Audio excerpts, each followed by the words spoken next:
ওয়াশিংটনের প্রতি তেহরান থেকে এলো সতর্কবার্তা।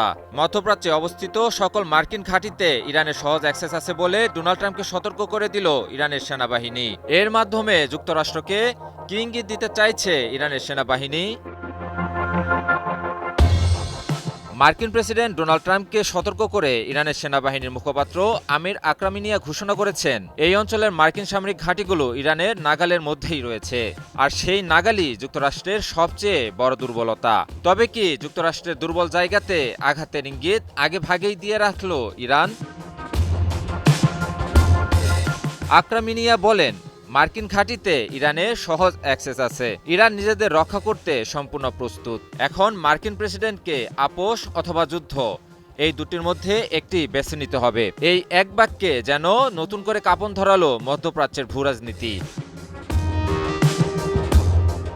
বিশ্লেষকদের মতে এটি কেবল সামরিক হুঁশিয়ারি নয়, বরং একটি স্পষ্ট মনস্তাত্ত্বিক চাপ। ইরান বোঝাতে চাইছে ইরান বরং যুদ্ধকেই বেছে নিবে, তবুও কোনো অন্যায় দাবির কাছে মাথা নত করবে না। সংঘাত শুরু হয়ে গেলে যুক্তরাষ্ট্রকেও ভয়াবহ পরিণতির মুখোমুখি হতে হবে।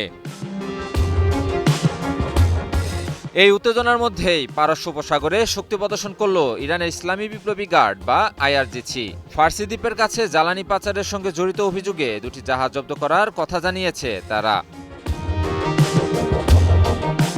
ইরানের রাষ্ট্রীয় গণমাধ্যমে প্রকাশিত বিবৃতিতে আইআরজিসির নৌবাহিনী জানায়, জাহাজ দুটি থেকে উদ্ধার করা হয়েছে 10 লাখ লিটারের বেশি পাচার করা জ্বালানি। এ ঘটনায় আটক 15 জন বিদেশি নাবিককে ইতিমধ্যেই বিচারিক কর্তৃপক্ষের কাছে হস্তান্তর করা হয়েছে।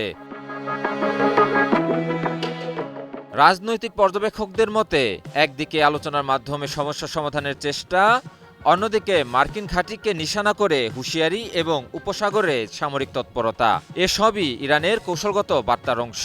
তেহরান যেন বলতে চাইছে তারা শুধু কথাই বলছে না, প্রয়োজনে মাঠেও প্রস্তুত।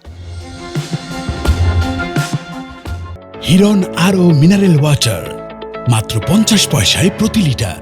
এখন প্রশ্ন একটাই, ট্রাম্প কি আপোষের পথে হাঁটবেন, নাকি কূটনৈতিক ব্যর্থতা বয়ে আনবে এক ভয়াবহ সংঘাত? ইমন আলী, নিউজ 24।